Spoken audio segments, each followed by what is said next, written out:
নমস্কার।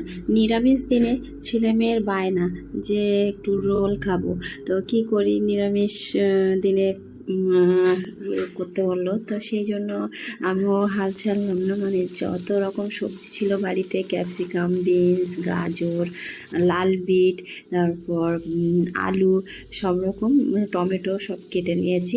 আর tomato onion garlic দিয়ে তৈরি হয়, সেই জন্য সেটাকেও ব্যবহার করবো না বলে টমেটোটাও কুচিয়ে নিয়েছি। সব কেটে কুটে নিয়ে পনিরটাকে, যেহেতু নিরামিষ করব সেই জন্য একটু পনির তো দিতেই হয় সব রকম সবজির সাথে।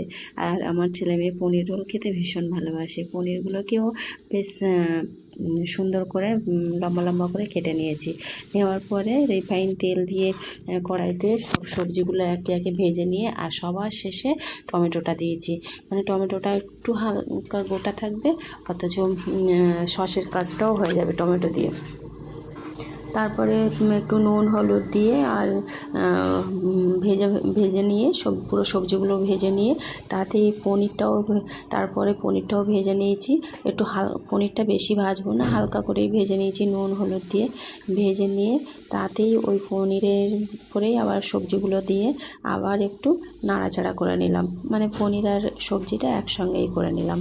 তো এইভাবে না পনির রোল খেতে দারুণ লাগে, কিন্তু এর আগেও অনেকবার করেছি, সেটা আপনাদের সঙ্গে শেয়ার করিনি। তো আজ মানে এবারটা করলাম। আর ছেলে মেয়ের রেজাল্ট বেরোনোর পরে আমাদের একটু অসুখ ছিল, তো আমার ছেলে মেয়ে বলে কি খাবো, একটু ভালো রেজাল্ট করেছে, কি খাবো, তা কি আর করা যায়। সেই জন্য পনির রোল, ওদের আবদার বললো যে পনির রোল খাবো, তো পনির রোলটা দিলাম। আর শেষে নামানোর সময় না একটু হালকা গরম মশলা আর হালকা একটু পনির বাটার মশলা দিয়েছি। দিয়ে তা নামিয়ে নিয়ে তারপরে ময়দাটা আগেই মাখিয়ে রেখেছিলাম একটু নুন, রিফাইন তেল আর একটু চিনি দিয়ে। তো সেটা মাখিয়ে রেখেছিলাম অনেকক্ষণ, তারপরে সেট হয়ে গেছে, খুব সুন্দর হয়েছে, নরম। সেটাকে একটু বড় বড় সাইজের লেচি করেছি। মানে রুটিতে যত বড় লেচি হয় তার থেকে ডবল করেছি লেচিটা। আর বেশ বড় বড় করে পরোটা মানে রুটি বেলে নিয়েছি। নিয়ে তারপরে প্রথমে একটু শুকনো তাওয়াতে এপিট ওপিট করে ভেজে নিয়ে তারপরে একটু রিফাইন তেল দিয়ে পরোটার মতো বেশ লাল লাল করে মচমচে করে ভেজে নিয়েছি। আর বেশ অনেকগুলোই হয়েছে। মানে আমার ছেলে ও বলে আমি দুটো খাবো, আর আমার হাজব্যান্ড ও বললো ও দুটো খায় রোল করলে। তো যাই হোক, আমি অত বেশি খাই না, আমি একটা হলেই আমার যথেষ্ট।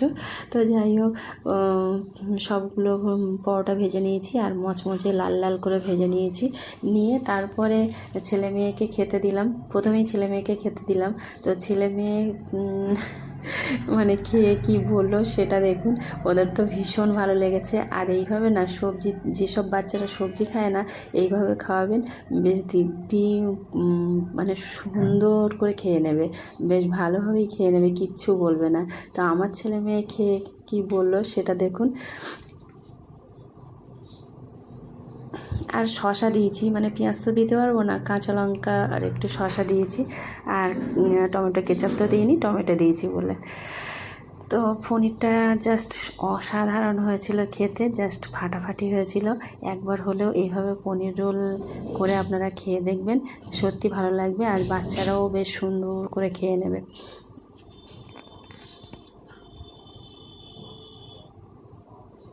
রোলটা কেমন হয়েছে?